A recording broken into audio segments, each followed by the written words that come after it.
All right. In the journal Scientific Reports, they did a study and tracked the diets and medical conditions of about 8,000 people over the period of 20 years.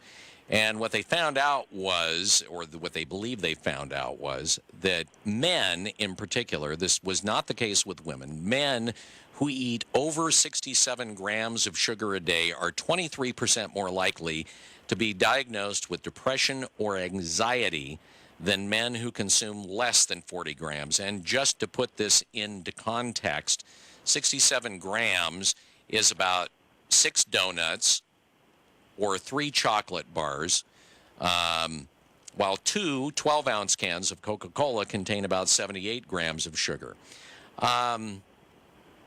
So what do you think? I mean, first off, I mean, do you think this is valid at all? I think it's very interesting, and it's a great start for what we need to be looking at. And I noticed in the study it was particular to men and not women. I would say they need to do one a little bit further to make sure about that. But the fact that sugar and the amount of sugar you consume could be correlated or related to your depression, anxiety makes a lot of sense to a therapist. When we see people coming in, it's one of the first things that we address when they come in the door. It's not just how was your day and what was your childhood like, but it's what does your diet look like? Because many times people feel anxious or depressed, and when we change their diet, we up the vegetables and we decrease in fruits and we decrease the amount of processed sugar, within a very short amount of time we see that difference. So when I read this study, I wasn't surprised at all. And I think it makes a lot of sense what they're saying. But it's important to notice, too, that in this study, it wasn't connected to a particular socioeconomic level or their physical health or anything else. There were multiple factors that I looked at, but all across the board, sugar was a factor in anxiety and depression. So if I was going to give a recommendation to any listener, it's really pay attention to that amount and reduce it to, closer to 30 grams of sugar a day as opposed to that 67, which was creating the trouble for a lot of men. All right. So, I mean, I'm going to assume that this is just, your blood sugar level. I mean, isn't that essentially what it comes down to? Because I know from personal experience with a relative that low blood sugar caused a lot of problems, and I know when this person ate too much sugar, it kind of turned them into a vegetable. They were at the time called hypoglycemic. I mean, isn't that really all it is? Is we're just dealing with an imbalance in your blood sugar?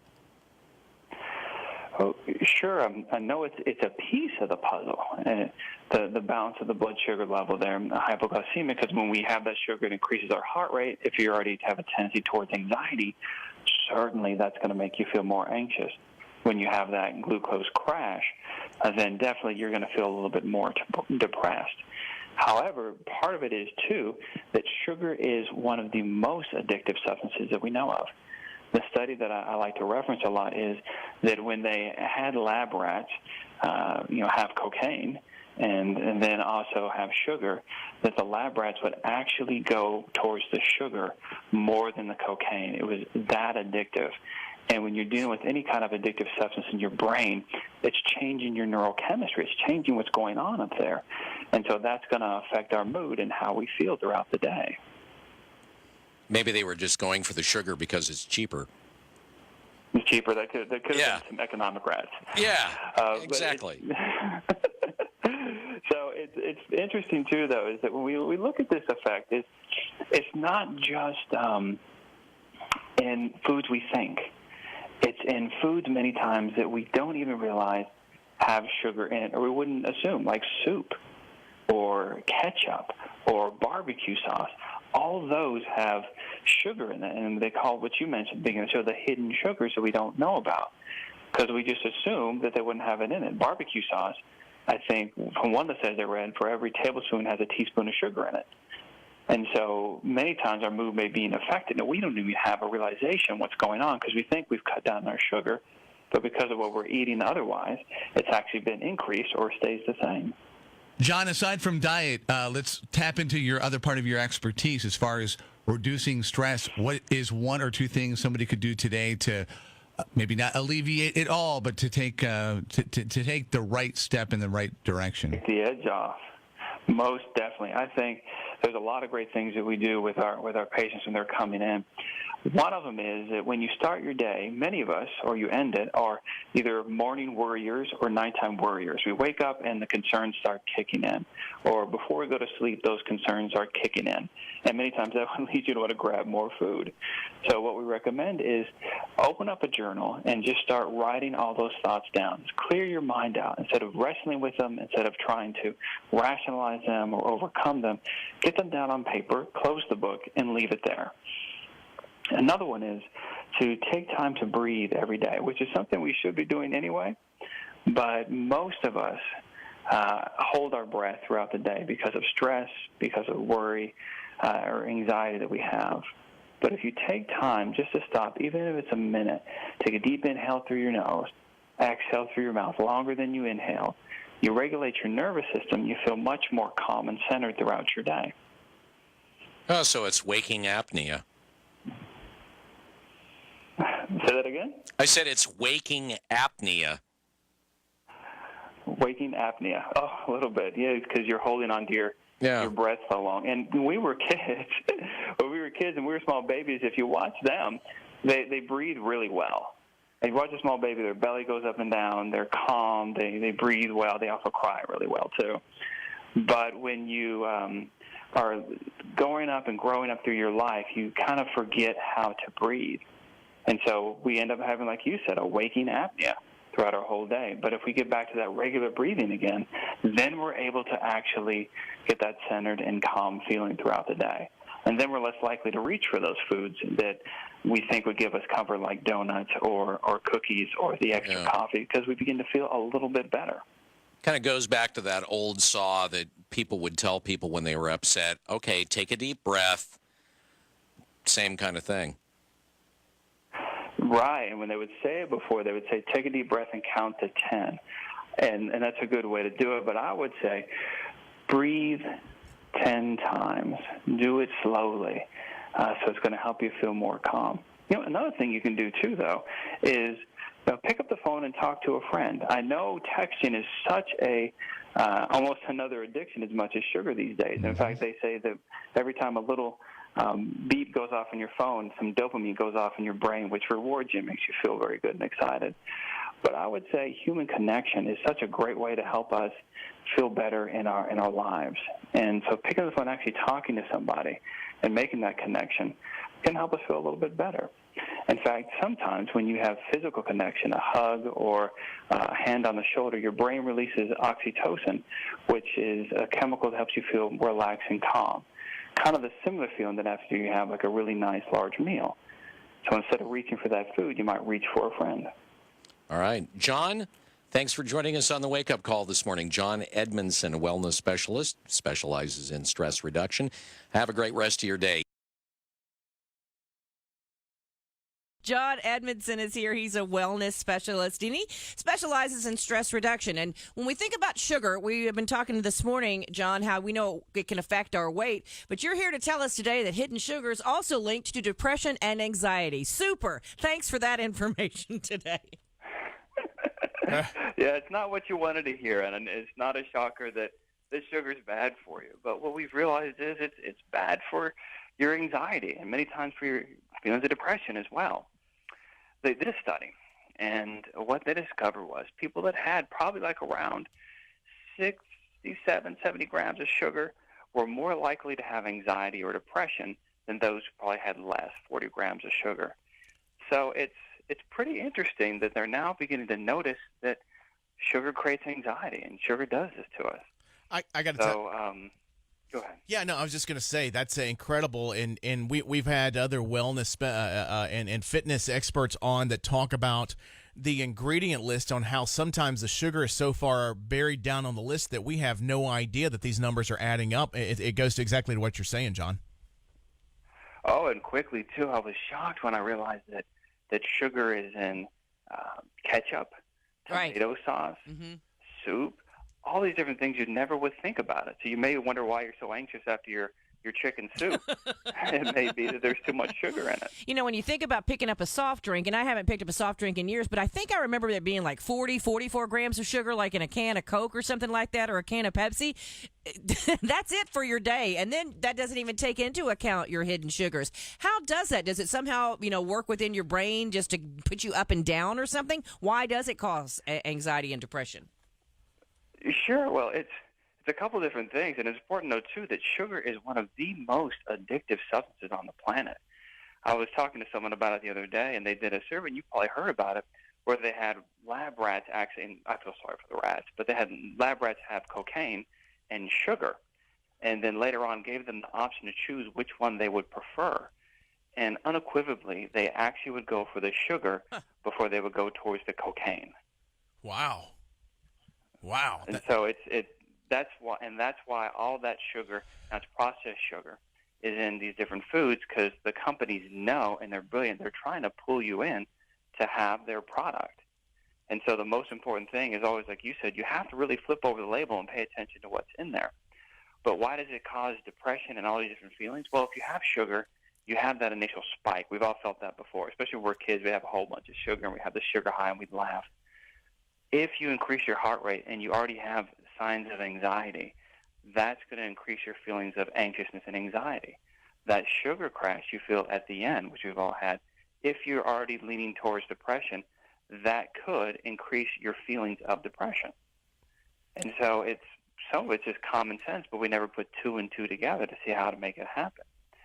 What's interesting, too, though, is anything that's not natural you put in your body could also be a sign or something that creates mental imbalance. But sugar is just the gateway. That's the one they use to pull us in, so we'll eat almost anything as long as it tastes sweet. All right, 25-point bonus question for you here, John Edmonson, the wellness expert. With this uptick in sugar intake, can we see a decrease in the effects with a decrease in sugar intake? I would say with many people, if you decrease your sugar, you're going to feel better. Overall, you're going to have clarity of mind, more focus. There's even, they're talking about links with, of course, the sugar and the ADHD, too. So it's not just depression and anxiety, but also for other symptoms as well. So I'm going to go with the processed sugar. You reduce it, yes, you're likely to feel much better with your mood, your mind, and overall. Now, in the study, they said this is really the case for men especially, right? And it didn't matter if these men were rich or poor. I mean, it talked about sugar, period, sugar, and for men it's especially bad. Yeah, I saw that too, and that's probably likely to be true. But of course, you always have to be careful. Every study says something different. I read some that it's more for women, it's more for men. But the main thing is to lower that sugar, because when you do, you're going to feel so much better. But it's beyond that too. It's really paying attention to getting those healthy sugars in your body, because a lot of times we say sugar is bad overall, but it's in lots of foods in a natural way. And if you get it through healthy and natural foods, that sugar is actually going to make you feel very good, and your body can break it down much quicker. John Edmonson, thank you for joining us on Memphis Morning News. Karen and I have been cutting back on sugar. We're just high on stress these days. Well, come see me sometime. I'll help you out with it. Yes, let's do that. I appreciate it, John. Have a great day, sir. All right, there's John Edmonson. So there was a study published in the journal Scientific Reports, and it found a concerning link between a diet high in sugar and mood disorders in men. In men. I'm pointing at you. All right. John Edmonson is a wellness specialist who specializes in stress reduction. All right, John, it's interesting that this study found this in men but not women. So why is that? Are we really that different? Well, I think we are, but for the starters is just making sure that we keep that in mind when we decide on sugar. This study, Ted, was pretty interesting because it covered about 8,000 people over 22 years. And what they realized is what you said, is that men, if we have sugar, probably about 70 grams, which would be like two 12-ounce Coca-Colas every day, that we are about 22% more likely to have signs of, or to have depression and anxiety. Which is a pretty major find. Now, is this because it's increasing inflammation and that triggers something in the brain? Or, I mean, what, were they able to find some reason that's happening? They're trying to figure it out, LaDonna. They looked at it, and Some people do think it could be inflammation and that it's affecting. Other people think that it could be the spike when people have that sugar high, particularly with men. It seems to affect them more that they have an increase in their heart rate. They have that. If they have anxiety, that's going to increase those symptoms of anxiety. When you have the sugar crash, that can increase those symptoms of depression because you're feeling lethargic. But in general, though, with all of us, sugar is one of the most addictive substances on the planet. When we look about it and we have it, sugar is more addictive in many studies than cocaine itself, which is pretty phenomenal. What about hidden sugar? I mean, we all know that, okay, the donuts, the candy bars, all that stuff. But what about those hidden sugars? The hidden sugars are the ones that get us. It's the good sugars out there, by the way, we're talking about the bad sugars right now. The hidden sugars could be anything from ketchup to barbecue sauce to your soups. They put them in there because they are so addictive. If sugar really is more addictive than cocaine, it would make sense for people who have those products to put it in there so you crave it more. So you might like one more ketchup than the other, one more soup than the other, barbecue sauce or any others. Well, what about things like fruit? Fruits are actually going to be okay. When they did the study, the real focus was on that processed sugar. When we have regular fruit, we're going to be in good shape as long as it's balanced. Our body breaks it down well. It's a great snack. It's going to replace that Snickers any day of the week. However, if you're getting that fruit in a can, you have to be careful. If you flip it over and it says high in fructose or corn syrup, some of the code words for sugar, then it's likely it's got more sugar than anything else would have. So if you were to drink a smoothie that you made yourself out of fresh fruit or you froze some fruit, then that would be okay, because I know that they can be really high in sugar. It can be. If it's the ones you really want to watch out more than anything else is if you're going to a restaurant or you're going to a store and you buy the smoothie, then you're really looking at some high sugar. That's why it's so delicious sometimes, and we want to have it. But if we make it at home, then we have control over what goes in it, and then we'll be okay. Because some of even the smoothies I've seen have almost 100 grams of sugar in it, and of course flavored coffees are going to be up there as well. All right, John, thanks for that. I'm going to try to change my ways. Wellness specialist John Edmonson joining us on the KOGO News Live line.